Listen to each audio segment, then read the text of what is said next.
Hello and welcome to episode 2 of the Arrow Knits podcast. Thank you so much for joining me. My name is Katie.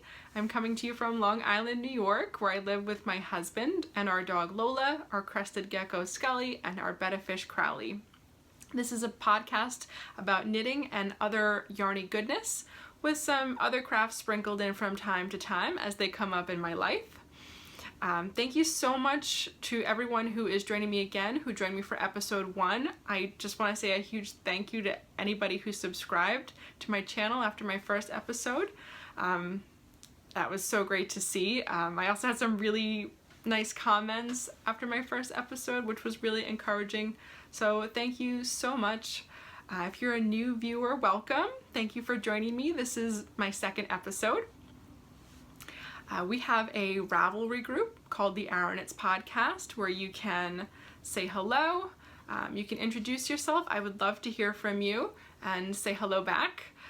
There's also a thread where you can ask me any questions, knitting or otherwise, and I'll do my best to answer them. I also post all of the show notes there on the Ravelry group, so there'll be a new thread each week with the show notes for, thread each episode I should say, with the show notes for that episode.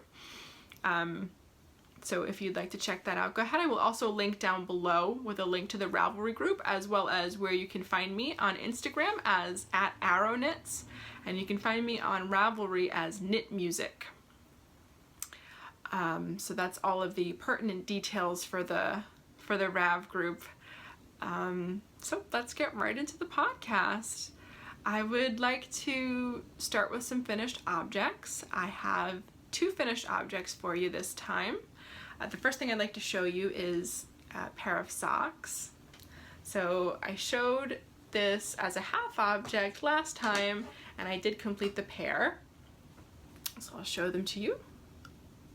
I have such a hard time holding both of these at once. I don't know why. This is Hedgehog Fibers sock yarn, which is 90% wool, superwash wool, and 10% nylon.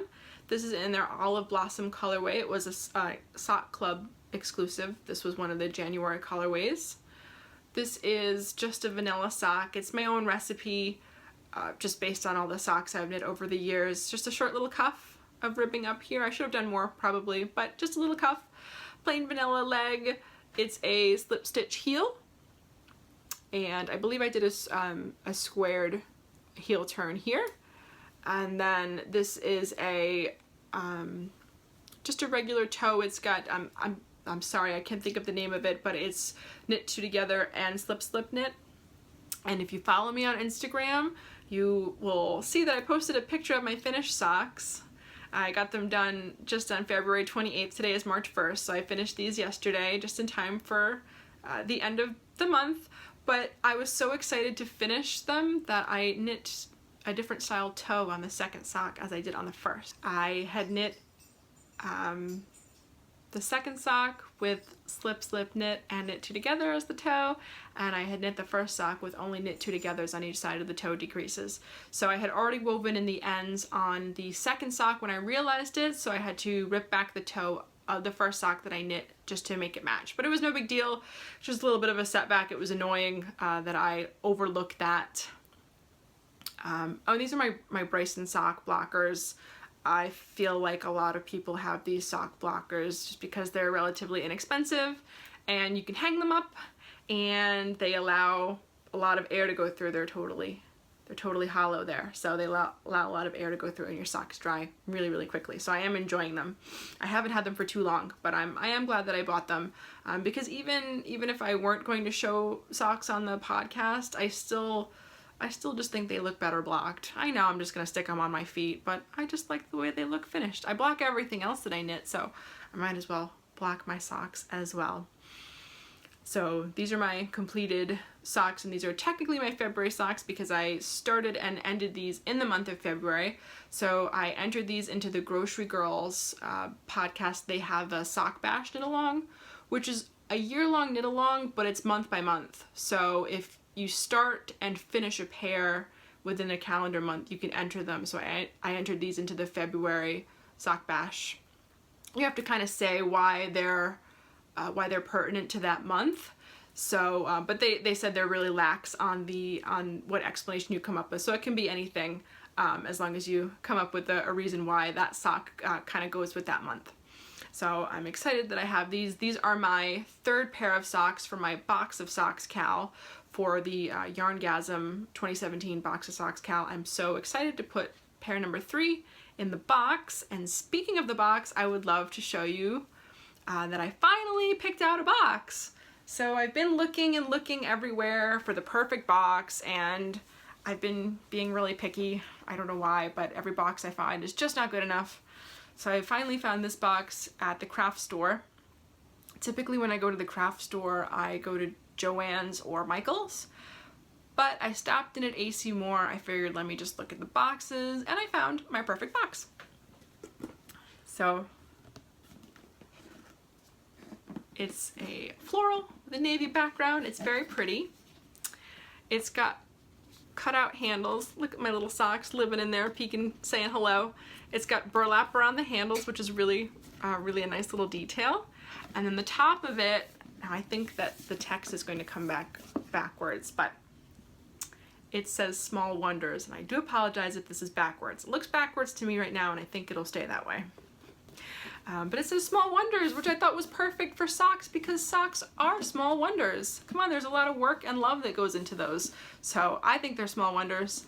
And then the inside of the box is just this bright magenta color. There's my first 2 socks living in there, looking very sad and lonely, and not folded very well either. I tried rolling them, but they just won't stand up on their own because I keep moving the box. So they need some friends in there to help support them. So my hedgehog socks will be joining them in there later on today. So they're just about dry. So that's my first finished object that I would like to share with you. I have another finished object, and that is my Kit Kat hat. So last time I talked about starting, and I think I had just started a little bit on the ribbing of my Kit Kat hat, but I finished it. And this was such a quick knit. Once I actually sat down and knit it, it took me not very long. I don't want to say a day, because technically it took me longer than a day, but had I sat down, started it, and just knit it till I finished it, it would have taken me a day to knit. It was a very, very quick knit. I'm really pleased with the way it came out. So I love these colors. I love purple. Purple is probably my favorite color. So this is like a purpley magenta. It's got those cool red flecks in there. This is Swoosh Fiber Arts Merino Cashmere Sock. This is a fingering yarn that I held double. So it's a merino cashmere nylon blend, 80-10-10. It is so soft. And it's the first time I've ever knit with MCN. I have another skein of MCN in my stash, but I've never actually knit with it before. So it's just so soft and so warm, and holding it double made it really, just a really plump stitch definition, which I really like. This is the Kit Kat hat by Andre Sue Knits. It's a free pattern on Ravelry. The design calls for 88 stitches to be cast on for a worsted weight yarn. This is, I would say, holding it double, it came out to a good DK, a nice heavy DK, not quite worsted though. So I used a size US 6 needle, and which is a 4.0 millimeter. And oh, and I forgot to mention on my hedgehog fiber socks that I used a size US 1.5, 2.5 millimeter needle and a 9-inch circular. Sorry, I forgot to add that detail in there.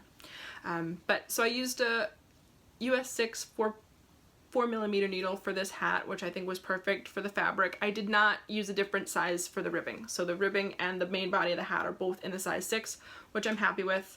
I couldn't find combination of needle sizes that I was happy with for this particular yarn held double, but I ended up casting on 96 stitches, which is part of the pattern. She does say that if you want to go up in size, and I have a relatively small head, I really don't have, usually I knit small or medium size in hats when I have to choose a size, but I felt like I needed to add more stitches, so I did go up to the 96 stitches. I'm happy that I did. I think it fits really well. And I did these, this is in my Ravelry notes as well. She does recommend putting a little stitch. You just tack down the ears here. So I don't even know if you're going to be able to see it. You can kind of see that there's a pucker there. I put a little stitch just across where the ears are. I have one on each side here. And that just kind of gives the ears a little bit more definition. So I will model it for you.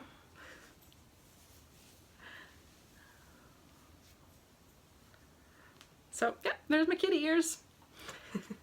I'm really happy with the way it came out. I'm happy with the way it fits. I don't think it's too snug. I don't think it's too loose. My hair is looking a little bit crazy with the hat on. But I'm really, really pleased with the way this came out. And I knit this last week and we had some super warm weather. Like as soon as I completed the hat, we had just beautiful 60-degree weather. It was 70 degrees one day here last week. Gorgeous weather, not good for wearing a hat. So there was finally one day that was chilly and I was able to actually wear this out in the wild and enjoy it. So hopefully the weather's getting nicer and nicer, which I love, but there are still some cool days, so hopefully I'll get a little bit more use out of this in the future before the winter is technically over, because we still have a couple more weeks to go, right? Since it's just the beginning of March. So I'm enjoying this. I'm really, really happy with the way it came out. This is, again, Squoosh Fiber Arts Merino Cashmere sock, and this is in the color Candyland Castle. It's an exclusive color to eatsleepknit.com. I won this, which was really exciting. I talked about last podcast. I won this skein of yarn, but you can also, I believe they have all of the Candyland colors for sale on the website as well. So you can just purchase it outright. But I was lucky enough to win, which is very exciting. So those are my two finished objects. I'm really pleased with both of them. I'm happy to knit myself a hat. Hats are my favorite thing to knit for myself, just because they're fast and fun, and I just enjoy the variety because they're so fast. So I'm happy to add another hat to my collection. So I'd like to get into works in progress now. I have two projects on the needles. One of them is, of course, socks. But just a note about working more than one project at once for me personally. I am not what you would call a monogamous knitter, but I also can't juggle many projects at once. So the most I can handle usually is having a pair of socks on the needles and then something else. That's usually it for me. Anything more than that, I get too overwhelmed. I feel like I can't devote enough attention to each thing, or I don't know, I will abandon something which I don't really want to do. So I'd rather just have a couple things going and really focus on them, but usually one of them has to be socks, because I don't feel guilty about not working on a sock for a while if I need to focus on a bigger project, but I do feel guilty if I have another larger project going at the same time. So that's my side note about me knitting multiple projects at once. So I do have two projects to show you. One of them is socks. I'll show you the socks first since I keep talking about them. This is living in my Fringe Field Supply bag, which I love. And this is the sock I have in progress. So before I get into the details about this, I know I said last episode that I was going to knit a purple pair of socks in Woolenvine Yarns Tega, and I was going to do the Watson socks, but as we approached March, I realized that I really wanted to sort of knit a March theme sock, and to me green and March go together, sort of St. Patty's Day. So I temporarily abandoned the Watson socks, but don't worry, I'm going to knit them for April because I figure light purple in April is perfect for spring, so I think that that's better. And again, I like a theme when I knit socks. It just helps keep me going. So I'm going to put those on the back burner just for a little while until I complete these socks. But these are my March socks. I'm super happy with the way they're coming out. This is the Fangirl socks. This is a pattern by Ren and Ollie. Ren and Ollie is an indie dyer. Her name is Mia Godfrey. And I follow her on Instagram, and I saw one day that she had posted socks in progress using this pattern, and I loved it. So I commented, "What is that pattern?" And she said, oh, it's my pattern. You can find it on Ravelry. So I went. It's $2 Australian, which comes out to, I think, $1.88 US dollars. Well worth it. It's well worth the $2. It's a toe-up pattern, as you can see, my little toe. So I hardly ever knit toe-up socks. I think I've only ever knit one pair before. So I'm excited to do this different construction. It has an afterthought heel, which I haven't decided yet if I'm going to stick with. I might try a German short row heel, not sure, but the pattern calls for a afterthought heel, which I have done before.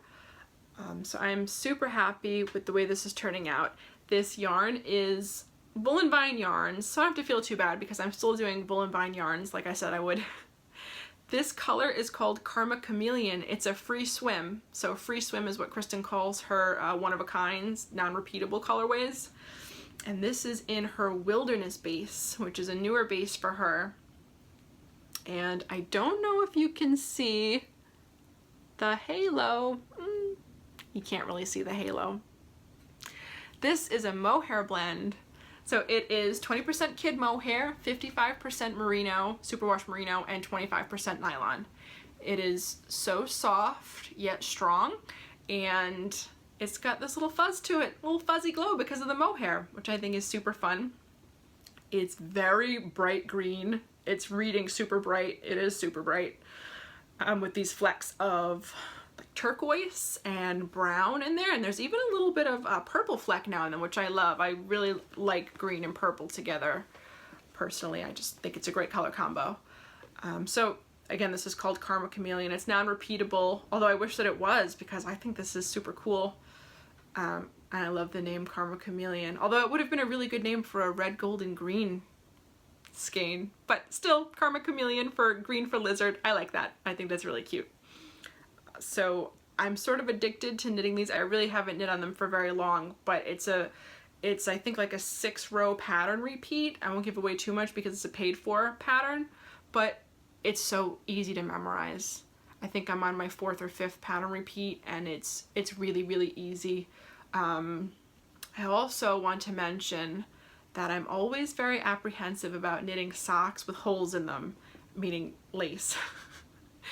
To me, I just think of socks with holes in them. So this, however, has only one little eyelet row per repeat, so I can handle that. Plus, because it's a mohair blend, I feel like these socks are going to be super warm anyway, so they can handle a little bit of intentional holes here and there. But I always feel like I don't know, I always just feel a little bit apprehensive about putting holes in my socks on purpose. I feel like it's not going to make them warm enough, but I know that that's silly. They'll still be warm. But I thought that this would be a good yarn to try it out in. So I'm very excited to keep progress going on this. I'm a little bit nervous to measure where my heel is supposed to go.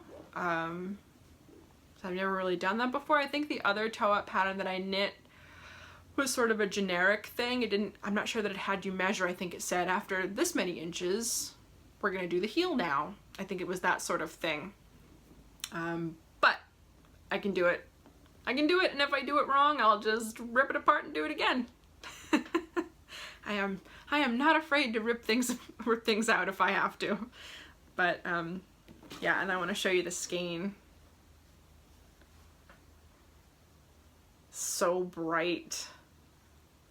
It's so bright, but it's beautiful. And I'm really happy with the way that these colors are knitting up. I was worried that it was gonna stripe or pool in a weird way. It's not at all. All the colors are distributing beautifully. I'll show you the back. That's just plain stockinette. Everything is just really mixing in well. So the other work in progress I'd like to show you is the Flax Light pattern by Tin Can Knits. It's a free pattern on Ravelry. Lots of people have knit the flax pattern before. Flax Light is the fingering weight version of it. I've knit the regular flax pattern, which is for worsted weight. It's super popular. It's a very thorough pattern, and it's top-down raglan. So very easy. If you've never done a top-down sweater before, it's a great first one. And if you have a baby or a little kid to knit it for, it's even better because it's super fast. So There it is. I'm really happy with the way it's coming out. So I talked about knitting this last time, and I do have a deadline on this. The baby shower that I'm supposed to gift this is on March 19th. So I'm gonna be fine. I'm definitely gonna finish it.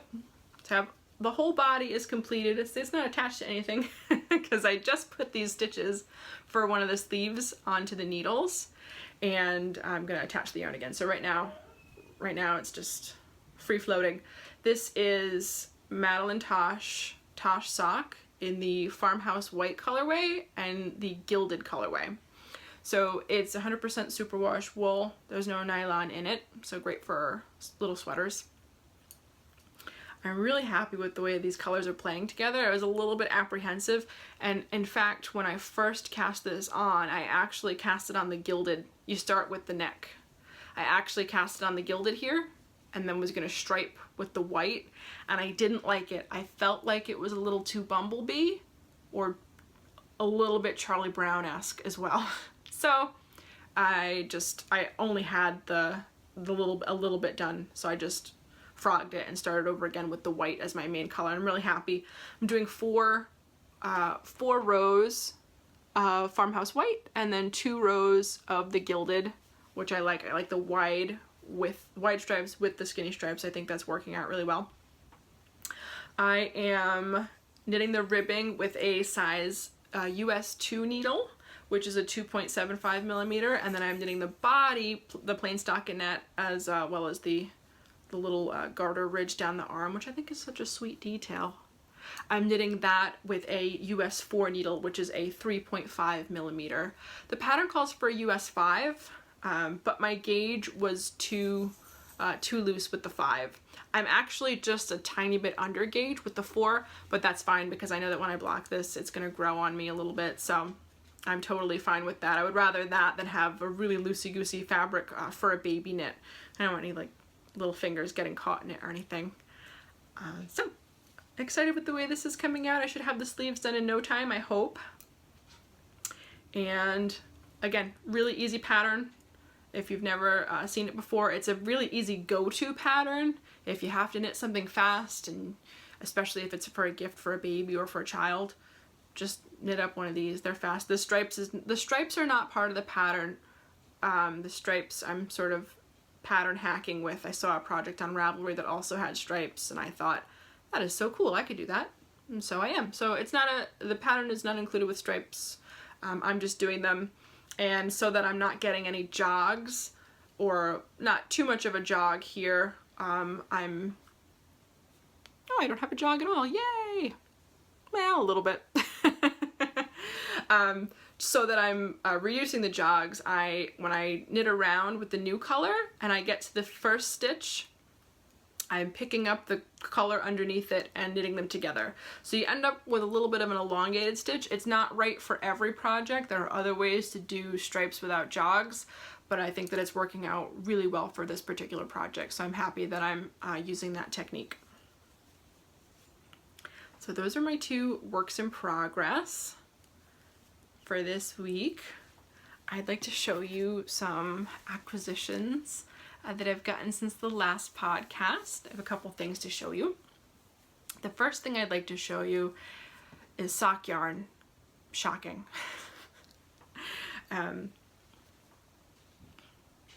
This is, the name of this dyer is Artistic Yarn by Abby, ABI.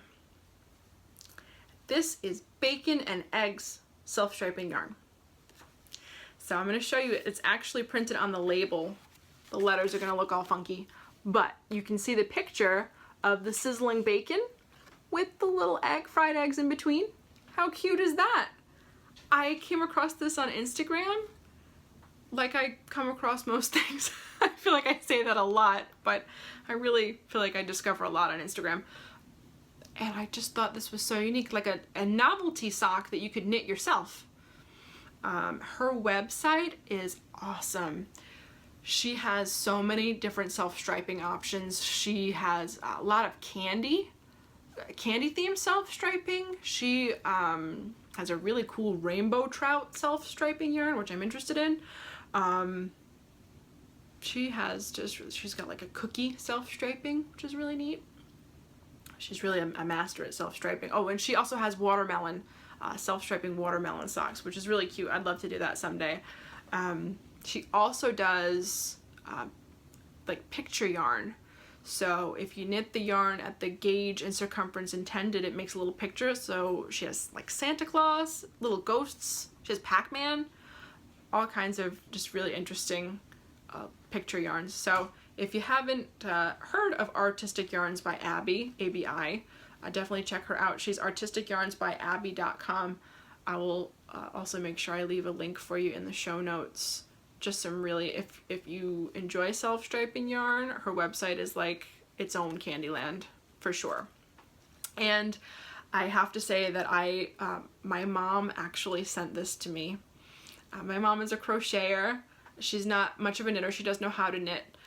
But we always send each other different project photos, yarn photos back and forth all the time, and I sent this to her like, how cool is this?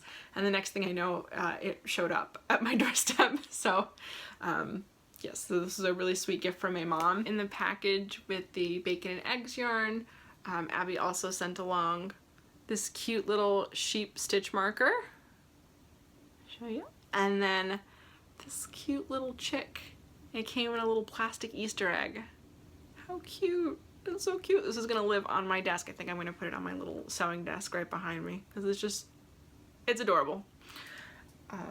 So very excited to add those into my box of socks rotation this year. I don't know when I'll be knitting the bacon and egg socks, but hopefully sometime soon, because I'm sort of aching to knit self-striping socks again. The other acquisition I'd like to show you is my Hedgehog Fibers Sock Club yarn, the February Club. So this was the last installment. I got a shipment in December, in January, and then the final one is in February. And you get 2 skeins of their sock base, which is 90% wool, superwash wool, and 10% nylon. So you get 2 skeins per shipment, and these were very bright, very, very bright. So I'll show you this one first. This is called Rosemantic. And it looks bright, it is bright. Rosemantic. I feel like that could be their slogan. Looks bright, it is bright. So I'll show you this side. It's got these really pretty yellow and black speckle sections. It's all different pink and rose colors, as well as some bright sort of peachy orange. Very, very, very bright. I was thinking this might be good for a brioche project, to pair this with something more subdued. And the same goes for the second skein. So let me show you the other skein, which is very different. This is called Sci-Fi. And it's got that nice neon green speckle in there, but it's all different shades of blue. So I have several ideas churning in my mind for these. At first, I thought maybe I could use them together, which would be fun, but it would be very sort of Punky Brewster, I guess, for lack of a better way to describe it. It would be really fun. It'd be a little bit crazy.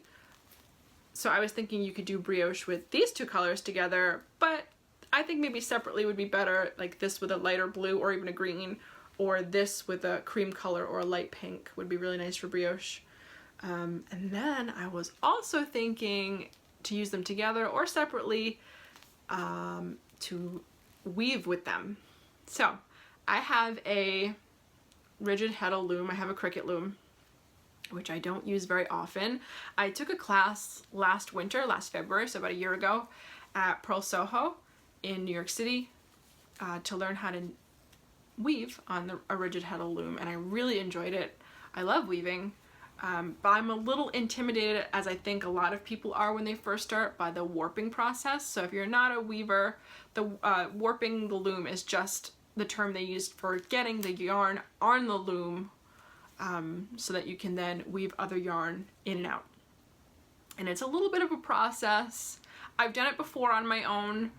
I was successful, not perfect with it, so I'm a little bit apprehensive to try it again, but I know that I need to because I have this great loom it's not getting much use, so I need to weave something again. And I was thinking, I do have I forget how many dents the reed is for fingering yarn, but I do have one. So I was thinking that these together or separately would be a really great weaving project. And I think that maybe this for the warp would be really pretty. So I don't know, it's not something I have set in stone or anything I'm like seriously planning solidly, but it's something that I have sort of been thinking about, and I think it would be really neat to weave with a bright speckled yarn, which I have not done. I've only been brave enough to weave with, I don't want to say yarn I didn't care about, but yarn that wasn't really special to me. So and these skeins are special to me, so I'm not sure if I have the courage to do it, but hopefully I will, or maybe I'll weave something else. But I gotta get weaving. So that's it for my acquisitions.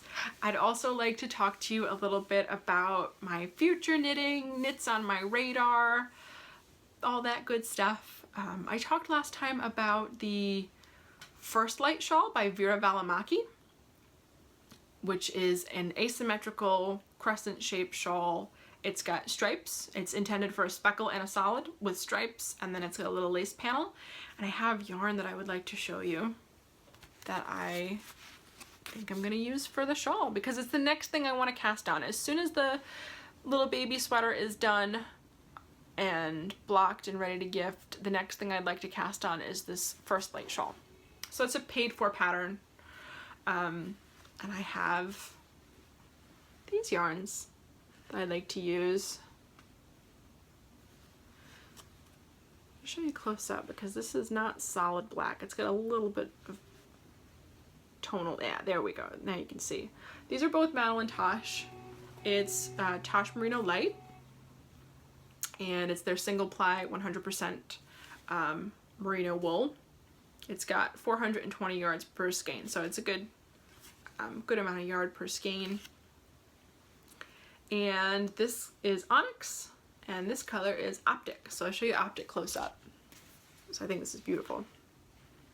So Optic is a cream base with these black speckles. You can also see that every now and then there's like this little fleck of red in there, which is interesting. And then Onyx, of course, is black, but it's a tonal. You can definitely see some variation in there, especially right over here. So here's the thing with these colors. These are not the most exciting colors to knit with, but I'm gonna wear the heck out of this shawl if I knit it in these colors. So I kind of have this thing that I have to balance where, do I want to knit something and the colors will be super fun to knit, but I probably won't reach for it, or do I want to knit something where it might be a little bit daunting to continue knitting, especially with the black, but I will wear the sweater over, the shawl over and over again and reach for it. So that's what I went for. I told myself, I originally had picked out a skein of, I believe it's called Gemini or maybe Gemini Twins, which is also a cream base, but it's a more colorful speckle.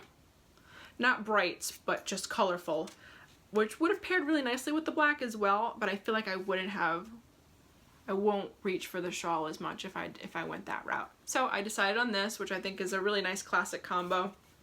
I think it's gonna work really, really well in the shawl. So I'm excited to do a little swatching for this and get started on that as soon as I can. So hopefully before next episode, I will have this started and I'll be able to show you a little bit of it as a whip. The other thing I want to knit is a little hat to match that Flax Light sweater. So I want to knit a coordinating hat, probably not in stripes. I feel like if I do too much, it'd be a little bit overkill. So I'll probably knit a hat in the gilded colorway, the gold one. I'll have a lot left over. So I'm planning on, I was doing a little searching on Ravelry for some patterns.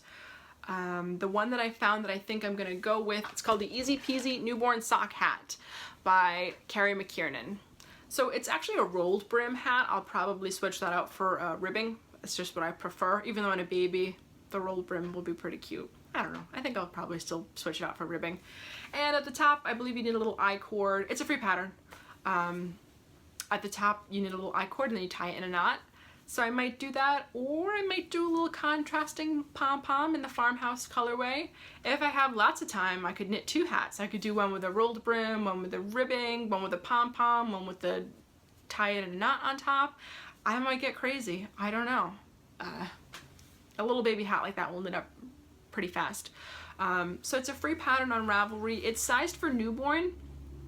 The flax light pattern that I'm actually making in the second size, in the 6 to 12 months, because the baby is due in April, and I want her mom to be able to get the most use out of it. So I figured the 6 to 12 months would last her a little bit longer. There's not a huge difference in the dimensions, so I thought, since I had the yardage for sure, why not make the 6 to 12 months? So I'm thinking of adjusting the size of the newborn hat, and I believe the pattern does include notes on that, to make it a little bit bigger so that the hat matches the size of the sweater so that the baby can wear them at the same time, because I think that would be really, really cute. I don't want to knit a tiny hat for a newborn that matches a sweater that the baby can't wear for, you know, months down the road. So that's something I'm definitely planning on right as soon as the sweater is done. Then I can knit the shawl, I guess. And one other thing I wanted to mention, which is sort of on my radar but far off, is Thea Coleman, aka Baby Cocktails, released a 3 pattern collection. It's a collaboration with Yoth Yarns, Yarn on the House, and it's 3 V-necks. So it's the pattern I'm interested in is called Vodka on the Rocks. So V for vodka, V for V-neck. Thea always does sort of alcohol themed pattern names, which I always find really fun. Most of it's stuff I've heard of, but I'm always really interested when she puts out a pattern and it's an alcohol or a mixed drink or something I've never heard of, and then of course I have to look it up and see what she's talking about. But these are V for vodka, V for V-neck, which I think is really cute. There are 3 patterns, and they each sort of have a different spice to them. So one's a pretty plain V-neck cardigan, one's got some cardigans, and then the last one is like pretty heavily cabled and a little bit more intricate. They are paid for patterns. They're written for a worsted weight yarn. I'm not sure the Yoth yarn that it's intended for. I can't recall the name of it. I think that it's new. But I am thinking of knitting it out of Brooklyn Tweed Shelter. So I really want to knit myself a sweater this year. Last year I knit my husband a sweater, which took up a lot of my knitting time, which was well worth it was a labor of love, but well worth it. But this year I'd like to, and I knit him a sweater in Shelter. This year I'd like to knit myself a sweater in Shelter. And I was thinking that it could be my Rhinebeck sweater, since I'm planning on going back this year. Not that I think you have to have a Rhinebeck sweater. I didn't have one last year. In fact, I really wasn't wearing that much knitwear at all. But I want to knit the sweater, and I think that having it in my mind that it's going to be my Rhinebeck sweater and pushing myself for sort of that deadline will help me in some way. I don't know. I want the sweater either way. So the one I'm interested in from that collection is Vodka on the Rocks. It's sort of the middle of the road one, and it's got some cabling on it, nothing too crazy. But what I'm interested in is the construction of the sweater. It's bottom up, but it ends up not being seamed. So you start at the bottom, you knit it up to the underarms, then you knit the sleeve separately, you join everything all together and knit the yoke from there up. So I'm really interested in that in particular because I want to knit the sweater in Brooklyn Tweed Shelter, which I love. However, I do not like seaming with Shelter. The sweater that I knit for my husband, I seamed with Shelter, and he has already ripped open a seam, and he's been very, very gentle and careful with the sweater. So I know it was through no fault of his own. I'm gonna have to re-seam that whole sweater. I'm gonna have to find a coordinating color in a stronger yarn and re-seam it, which I'm happy to do because the sweater was a lot of work. So if that's what it takes, that's fine. But I want to sort of avoid that altogether by knitting a sweater in it that doesn't have any seams or any major seams. There may be a small amount of seaming, but you know, I don't want to knit a cardigan that's completely in pieces and have to seam that together with the Shelter. So that's why that's appealing to me. That's going to be far off down the road, but I just wanted to mention it in case you haven't seen that collection yet. Very beautiful.